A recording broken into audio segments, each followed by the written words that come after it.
और आज हम जिस बंदे के बारे में बात करने वाले हैं, उस बंदे के बारे में क्या बोलूं, मुझे खुद समझ में नहीं आ रहा है। मेरे पास शब्द नहीं है उसके बारे में बोलने के लिए। आज मैं सुशांत सिंह राजपूत के बारे में बात करने वाला हूं। आज हम सुशांत सिंह राजपूत के बारे में कुछ भी बोलेंगे, जो भी शब्द बोलेंगे वो शब्द इस बंदे की सादगी और सरलता की व्याख्यान करने में कम पड़ेंगे। इस बंदे ने कैरियर के स्टार्टिंग में ही अपने 50 सपनों की लिस्ट बनाई थी, लेकिन उसमें से सिर्फ कुछ ही पूरा कर सका है। सुशांत जी ने आत्महत्या कर ली है और इनकी आत्महत्या का कारण भी सिर्फ इन्हीं को पता है या सिर्फ भगवान को पता है। अभी तक इसका कुछ पता नहीं चला कि इनकी आत्महत्या का कारण क्या है, लेकिन मैं तो यही कहूँगा कि इन्होंने आत्महत्या करके बहुत गलत किया है। आत्महत्या करना किसी भी चीज का सॉल्यूशन नहीं है। अगर जीवन की राह में कुछ इंसानों को परेशानियां आती हैं तो ऐसा नहीं होता कि उसका हल ना हो, उसका हल ढूंढना चाहिए। आत्महत्या करना किसी भी चीज का हल नहीं है। भाई, आपने आत्महत्या जैसा कदम उठाकर बिल्कुल सही नहीं किया। आज आपके प्रशंसक इतना दुखी हैं, उनमें से मैं भी एक हूँ। उनको समझ में नहीं आ रहा है कि वो क्या करे, और मुझे खुद समझ में नहीं आ रहा है कि मैं क्या बोलूं। ऐसा कदम उठाने से पहले भाई आप अपने परिवार के बारे में और अपने प्रशंसकों के बारे में तो थोड़ा सोच लेते कि उनका क्या होगा। जब से मैंने आपके बारे में यह सुना है, तब से एक दिन में कम से कम 15-20 बार आपकी याद आती है। जब भी याद आती है, ये दिल अंदर ही अंदर टूट जाता है और आपको याद कर करके रोता रहता है।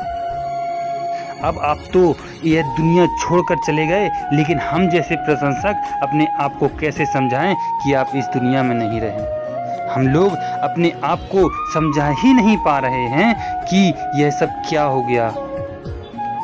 बहुत गलत किया भाई, बहुत गलत। भाई, अगर आप अपनी प्रॉब्लम बताते तो शायद लोग आपकी मदद कर देते, लेकिन आत्महत्या जैसा कदम उठाकर आपको क्या मिल गया? अगर आप भगवान के पास बैठकर यह सब देख रहे हैं तो देखो कि आपके प्रशंसक इतने दुखी हैं और मन ही मन आपको गालियां भी दे रहे हैं कि आपने ऐसा क्यों किया, क्यों किया, क्यों किया।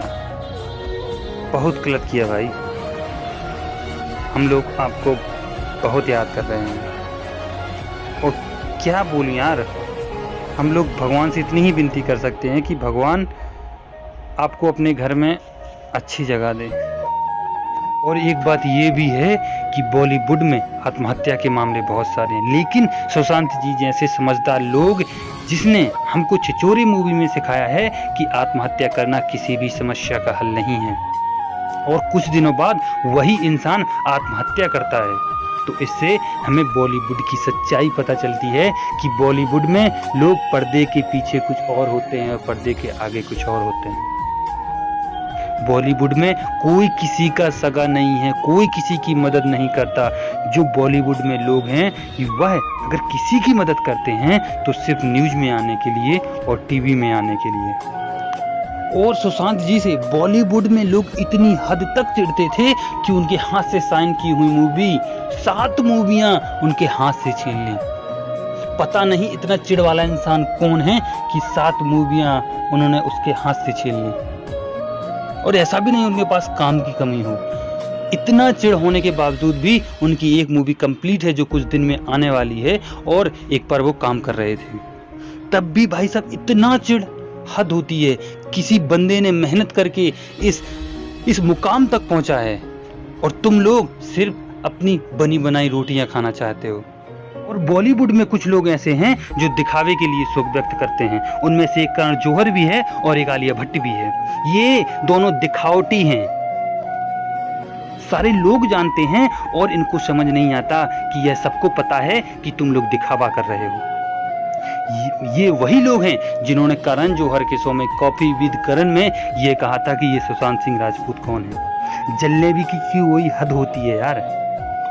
इन लोगों को यह देखा नहीं गया कि कोई बंदा अपने दम से इतना आगे कैसे बढ़ सकता है। जिस जगह पर आज सुशांत सिंह राजपूत पहुंचे थे, वहां तक पहुंचने की लोग सपने देखते हैं, लेकिन कभी उन्हें पूरा नहीं कर पाते। लेकिन इस बंदे ने सपने देखे भी हैं और उन्हें पूरे भी किए।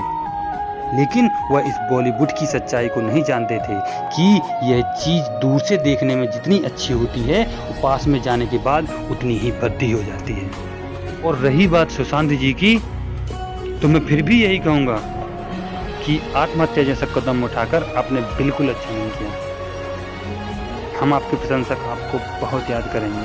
चलो यार, जैसा भी है उसके लिए क्या कर सकते हैं। हम भगवान से विनती करते हैं कि आपको अच्छी जगह प्रदान करें, और जिसकी वजह से आपने ऐसा कदम उठाया है, मैं भगवान से, हम आपके प्रशंसक भगवान से यह विनती करते हैं कि उसको भी बराबर सजा दी जाए और आप उसे भी सजा दो।